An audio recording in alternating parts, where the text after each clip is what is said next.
नमस्ते बच्चों। आज हम कक्षा 7वीं का पहली इकाई का तीसरा पाठ है दादी माँ का परिवार, जिसके लेखक है रमाकांत कांत। इस पाठ के बारे में जानकारी लेंगे।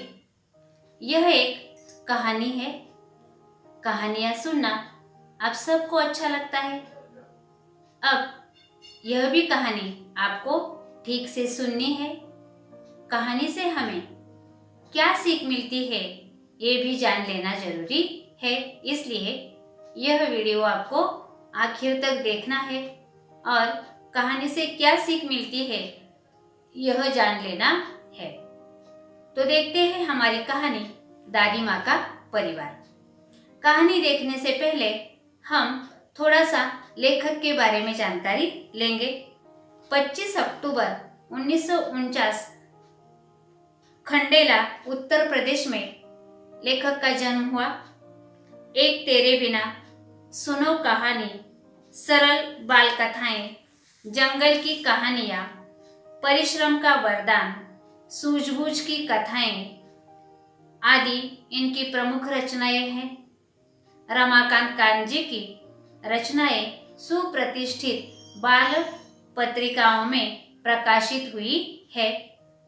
यह जो हमारी कहानी है दादी माँ का परिवार, इस कहानी में लेखक ने यह बताया है कि संकट के समय शांति, एकाग्रता, धैर्य और एकता के साथ कार्य संपन्न करने चाहिए।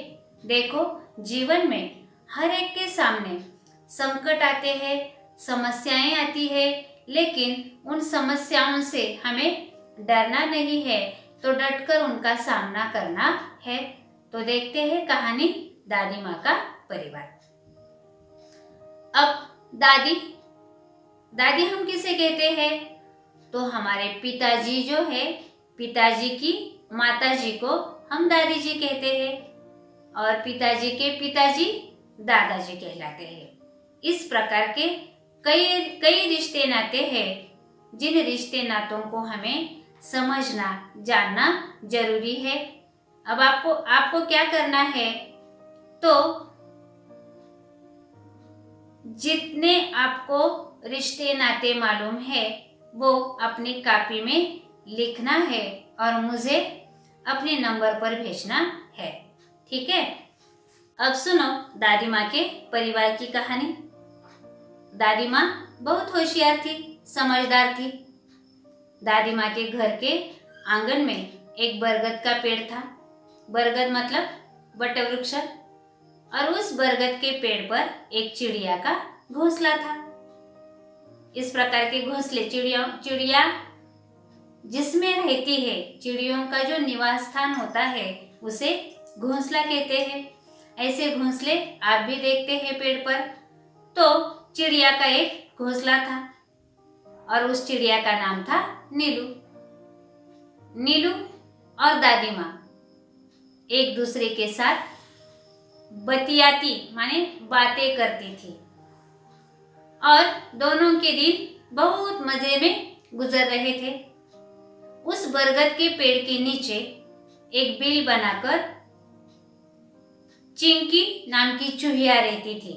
मतलब पेड़ के ऊपर चिड़िया रहती थी, तो पेड़ के नीचे चूहिया का परिवार रहता था। अब चूहिया और चिड़िया दोनों एक दूसरे की संगिया थी। संगिया मतलब सहेली, दोस्त थी अच्छी, और वो दादी माँ की भी दोस्त थी। फिर क्या हुआ, दिन गुजर गए और कुछ दिनों के बाद नीलू ने 2 छोटे छोटे बच्चों को जन्म दिया। नीलू चिड़िया के 2 छोटे छोटे बच्चे हो गए और उनका नाम रखा गया टीनू और मीनू।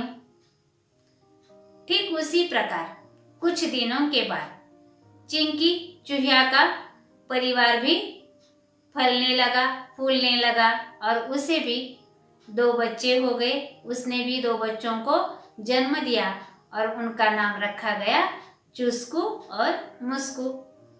अब देखो, नीलू और चिंकी दोनों दोस्त थी। अब उनके जो बच्चे थे, टीनू, मीनू, चुस्कू, मुस्कू भी चारों मिलकर एक साथ खेलने लगे, मौज मस्ती करने लगे। कभी कभी उन चारों में झगड़ा भी होता था। अब बच्चे भी खेलते हैं और खेलते खेलते आपस में आप भी लड़ते झगड़ते हैं, फिर एक हो जाते हैं। तो ठीक उसी प्रकार ये चारों जन एक दूसरे के साथ खेलते थे, मौज मस्ती करते थे, लड़ते थे, झगड़ते थे। जब उनमें लड़ाई झगड़ा होता था तो दादी माँ उन चारों को समझाती थी कि देखो बच्चों, इस प्रकार लड़ना झगड़ना बुरी बात है। एक बार संकट आ ही गया। नीलू एक दिन दाना चुगने के लिए चली गई और साथ में अपने जो छोटे छोटे बच्चे थे उन बच्चों को भी लेकर वह चली गई। दाना चुगते चुगते बहुत देर हो गया और इनमें उनकी एक सहेली थी मुनमुन नाम की। मुनमुन कहने लगी, अरे हम तो बहुत देर से यहाँ पर आए हुए हैं, अब घर जाना चाहिए। मेरी सास मेरी राह देखती होगी, घोंसले में कोई नहीं है और हमें घर जाना है। फिर क्या हो गया, वो सबसे विदा लेने लगी, टाटा बाय बाय करने लगी और वह उड़ने को लगी। लेकिन क्या हो गया, वो उड़ नहीं रही थी। अब मुनमुन के समझ में आ गया कि मैं बुरी तरह से उलझ गई हूँ। उसने बाकी चिड़ियों को भी कहा कि अरे मुझे घर जाना है और मैं उड़ने की कोशिश कर रही हूँ लेकिन उड़ नहीं रही हूँ। फिर देखा तो सारी चिड़ियों की समझ में आ गया कि हम लोग बुरी तरह से फंसे हुए हैं। कोई बहेलिया यहाँ आकर जाल डालकर गया था और उसी जाल में हम फंसे हुए हैं। बहेलिया माने पंछियों की शिकार करने वाला जो होता है शिकारी, उसे बहेलिया कहते हैं। और फिर चिड़ियों में एक ही कोलाहल मच गया। सारी चिड़िया कल कल कल कल करते हुए उनका कलरव आवाज होने लगा और वो एक दूसरे के साथ बातें करने लगी कि अब क्या करें, हम हमारे घर कैसे जाएं। इतने में नीलू बोलने लगी, अरे ठहरो, हमारी जो दादी माँ है वो दादी माँ हमें कहती है कि हमें हमेशा एकता के साथ रहना चाहिए, एकता का पाठ पढ़ाती है। इतने में थोड़ी तुनक कर माने क्रोधित होकर मुनमुन बोली, अरे यहाँ पर एकता का पाठ पढ़ाने की ये समय नहीं है, यहाँ से हम बाहर कैसे निकले इसके बारे में सोचो। इतने में क्या हो गया, सारी चिड़िया डर गई थी और टीनू ने कहा कि अब हमें एकता की ताकत दिखानी चाहिए। फिर टीनू ने कहा कि देखो, हमें डरना नहीं है, यहाँ से हमें छुटकारा अगर पाना है, सही सलामत हमारे घर अगर जाना है तो मैं 1 2 3 कहूँगी और हमें एक साथ एक ही दिशा में उड़ना है। अगर ऐसा हम करेंगे तभी हम यहाँ से मुक्ति पा सकते हैं। सभी ने मान लिया कि तीनों जिस प्रकार कहती है उसी प्रकार हम करेंगे। तीनों ने सबको होशियार रहने के लिए कहा। सारी चिड़िया उड़ने के लिए तैयार हो गई। 1 2 3 ऐसा मीनू ने कहा और सारी चिड़िया एक साथ एक ही दिशा में उड़ने लगी। उनके मन में विश्वास था और उस विश्वास के कारण वो सारी चिड़िया जाल लेकर उड़ने लगी। और जाल के साथ जब चिड़िया उड़ने लगी तब बहेलिया देखते ही रह गया। इधर बहुत देर होने के बाद भी टीनू, मीनू, नीलू घर नहीं आए थे, इसलिए दादी माँ बेचैन हो गई थी, उदास हो गई थी। और इतने में आंगन में बहुत चिड़ियों की आवाज सुनाई दी। तो दादी माँ ने देखा कि इन चिड़ियों में टीनू, मीनू और नीलू भी है। वहां पर टीनू, मीनू और नीलू की सहेली चिंकी भी थी दादी माँ के पास।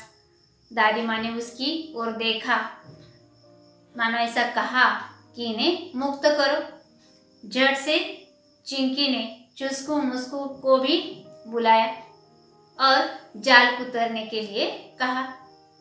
और देखते ही देखते ये सारी चिड़िया मुक्त हो गई।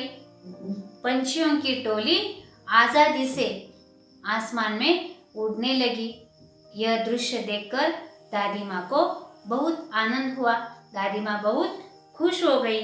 दादी माँ मुस्काई और उन्होंने कहा कि देखा, कितना भी बड़ा संकट अगर हमारे सामने है तो हम उसे डटकर सामना हमें करना चाहिए। आप लोगों ने जो एकता की ताकत दिखाई, उस एकता की ताकत के कारण आप सारे लोग बच गए। और फिर दादी माँ ने एकता का पाठ पढ़ाया था। ठीक उसी पाठ के अनुसार टीनू और मीनू ने अनुसरण किया और उसके कारण वो अपने घर सही सलामत पहुँचे थे। यहाँ पर चुस्कू, मुस्कू और ये जो चिंकी चुईया थी, उन्होंने भी एकता से उन सारी चिड़ियों की मदद की और उन्हें मुक्त करने का काम किया था, क्योंकि वो एक दूसरे की हमजोली थी, दोस्त थी, सहेलियाँ थी। और इतने बड़े जाल में फंसने के बाद भी ये लोग बहुत अच्छी तरह से उस जाल से मुक्त हो गए थे। पहने दांतों से उन्होंने जाल काटा था और चिड़े चिड़िया आजादी से अपने घर वापस पहुंचे थे। दादी माँ ने जो सीख बताई थी, एकता के साथ रहना चाहिए।